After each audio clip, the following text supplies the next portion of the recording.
Kaixo, bideo honetan jarrituko dugu sinematikarekin, esan bezala ariketa guztiak J.M. Aramendia irakasleak egindako PDF-tik aterata daude. Eta, hemen jartzen dugu gutxi gara horrelako ariketak egiteko, gida lehenik eta behin, zein den buruketa mota eta marrazkia, eta behin dakigunean HZU edo HZU den, jarriko ditugu higidura ekuazio orokorrak, bakoitzari dagozkionak, eta ondoren ariketak ematen dizkiguten datuekin, parametroak lortuko ditugu higidura ekuazio horietan sartzeko, eta ariketa jakin honetako higidura ekuazio zehatza izateko. Azken ikusiko dugu zer den ariketak esaten diguna, baldintzak esartzeko, eta ebatziko dugu. Hau da gure egoera, dauzkagu bi kotxeen semaforo berdinetik irtetzen direla, A autoak badauka azelerazio bat, eta esaten digute azten dela igitzen, horrek esan nahi du berazierako abiadura 0 izango dela. A kotxea geldirik dago eta azelerazio honekin dago. Nola biak leku berdinetik irtetzen diren, basaten dugu posizio hori izango dela isa berdin 0 metro posizioa. Horregatik, bai lehenengoaren, bai bigarrenaren hasierako posizioak nuloak izango dira. Zaten digute aldiune berean, eta horregatzen digu T0 bi kasuetan 0 izango dela, eta horregatik zuzenen ez dugu jarriko, T0 jartzen dugu askotan, igikari bat baino gehiago daukagunean, eta bata bestea baino lehenago edo berandugu irtetzen denean. Biak aldi berean irtetzen badira, T0 berdin 0 denez ez dugu ezer egin behar. Esaten digute, beste auto bat abiadura honekin kilometro ordutan dagoena, baina ja hemen pasatuta dago metro segundutara, 7,6 eginez, abiadura horrekin dagoela. Nola hasieran honek abiadura gehiago daukan honek baino, hasiera batean azkarrago joango da, eta ondorioz distantzia aterako dio, baina nola honek azelerazio bat daukanez, bere abiadura handituz joango da, eta helduko da momentu bat zinetan honek baino abiadura gehiago izango duela, jarraituko da handitzen, eta azkenean nonbaiten A autoak berriz ere B autoa harrapatuko du. Beraz egin behar duguna izango da hurrengoa betikoa.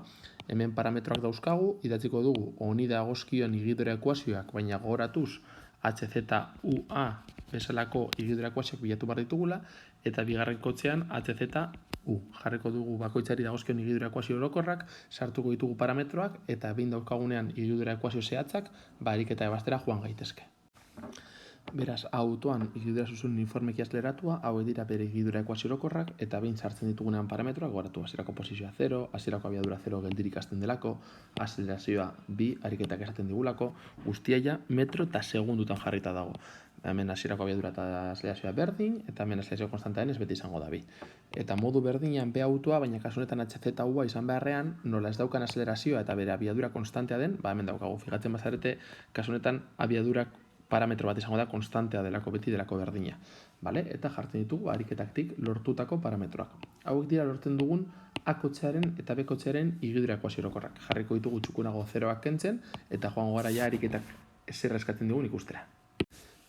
Behin kotxe bakoitzaren edo gikari bakoitzaren higidura ekuazio zehatzak lortu ditugunean, parametroak jarrita, orduan begiratu behar dugu zein den baldintza. Kasu honetan esaten digute. Semaforotik zein distantziara harrapatuko du autoak bi autoa. Gogoratu, bi autoak leku berdinean badaude, haien posizioa berdina izan behar du.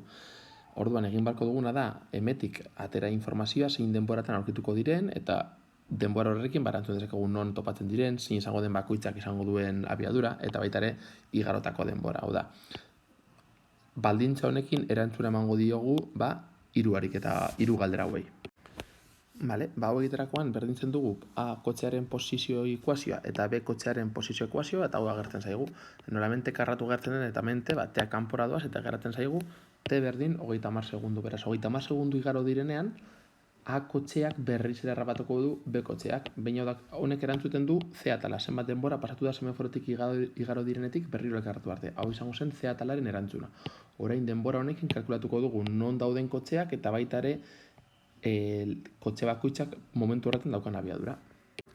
Kalkulatzeko zein den posizioa zeinetan biak elkartzen diren edo A kotxeak B harrapatzen duen, egingo duguna da A kotxearen posizio ekuazioan sartuko dugu, horretik kalkulatutako denbora. Gu badakigu, 30 segundu pasatzen direnean elkartuko direla. 30 segundu horiek sartzen baut T honetan, honek esango digu non zegoen isa A kotxea 30 segundu horiek pasatu direnean. 30 karratura, 900 metro. Beraz badakigu 900 metro igaro direnean, justo momentu horretan, bi kotxeak berriz ere batera egongo direla. Ariket hori izango litzateke, atalaren galdera. Eta bek esaten digu, zein abiadura izango dut aldiune horretan bi autoek. Aldiunea izango da berriz ere, biak harrapatzen diren une horretan. B kotxearena oso erraza da, azkenean bere abiadura konstantea da, beti doa 30 metro segunduko abiadurarekin. Beraz, B kotxea berdin dio bai aldiun horretan, bai beste edozein aldiunetan, beti izango du 30 metro segunduko abiadura. Interesatzen zaiguna jakitea da A kotxeak izango duen abiadura. Zer egin behar dugu? Berdina. Gu badakigu hori gertatuko dela T 30 segundo direnean, orduan abiaduraren ekuazioan, hemen T agertzen den horretan sartu beharko dugu interesatzen zaigun denbora, eta modu horretan jakingo dugu une horretan A kotxeak zeukan abiadura. Beraz, T dagoen lekuan 30 sartzen badugu, gertzen zaigu 60, orduan badakigu biak elkartzen direnean B kotxeak daukala 30 metro segunduko abiadura, eta A kotxeak izango duela justo bikoitza, 60 metro segunduko abiadura.